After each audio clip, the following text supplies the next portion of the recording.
மகாபிரியவா சரணம். ஆண்டாள் திருப்பாவையில் அந்த பெருமாளை வர்ணிக்கும் பொழுது ஓங்கி உலகளந்த உத்தமன் பேர்வாடு என்று வர்ணிக்கிறாள்.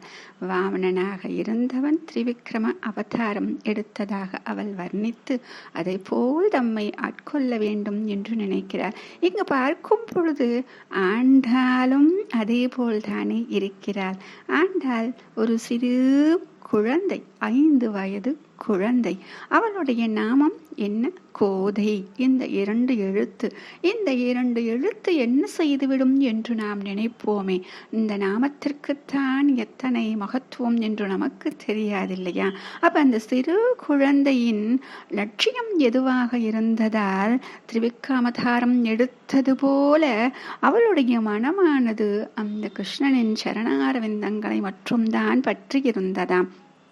ஆக வாமனை அவதாரம் எடுத்த பொழுது திரிவிக்ரம அவதாரம் நடந்தது.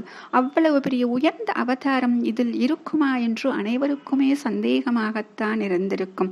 ஏனென்றால் மிக குள்ளமான அந்த உருவம், அந்த உருவத்தை கண்டு எள்ளி நகைக்காதவர்கள் யாரும் இருக்க முடியாது. அப்படி ஒரு குள்ளமான உருவம், அப்படி உருவத்திற்குள் இவ்வளவு பெரிய ஒரு அவதார மகிமை இருக்கும் என்று யாராலும் நம்பி இருக்க முடியாது இல்லையா?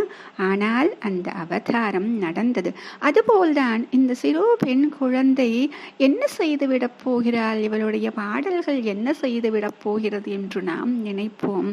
அவளுடைய பாடல்தான் இன்று நம் அனைவரும் மனத்திலும் மார்கள் முழுவதும் அந்த திரிவிக்ரம அவதாரம் போல் அப்படி விரிந்து உயர்ந்து அனைத்தையும் ஆண்டு கொண்டிருக்கிறது. அப்படி அவளுடைய மனமானது அந்த உயர்ந்த திருவடியாக இருக்கக்கூடிய அந்த கிருஷ்ண பரமாத்மாவின் திருவடியை வெற்றி கொள்ள நினைத்தது அந்த திரிவிக்ரம அவதாரத்தை போல மிகவும் பெரிய விஷயம். ஏனென்றால் சிறு குழந்தைகளுக்கு இந்த ஒரு விஷயத்தை நாம் சொல்லிக் கொடுத்ததே கிடையாது.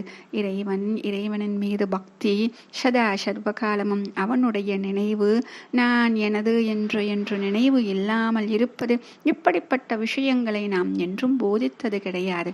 ஆனால் பெரியாழ்வார் என்ன சொல்லிக் கொடுத்தார்? எப்பொழுதும் அந்த கிருஷ்ணனை பற்றி மட்டும்தான் சொல்லிக் கொடுத்ததால் அவளுடைய மனதில் இந்த ஒரு விதை விழுந்து இருந்தது. அந்த விதைதான் பெரிய ஆலமரம் போல, திரிவிக்ரம அவதாரம் போல பறந்து விரிந்து இந்த உலகு எங்கும் நிறைந்து அதை ஆண்டு கொண்டிருக்கிறது. அந்த பெருமாளின் பாதத்தை அந்த பிரம்மனே அந்த பெருவிரலை கழுவி இன்று நமக்கு கங்கா தீர்த்தம் என்று அதை கொடுத்தானாமே.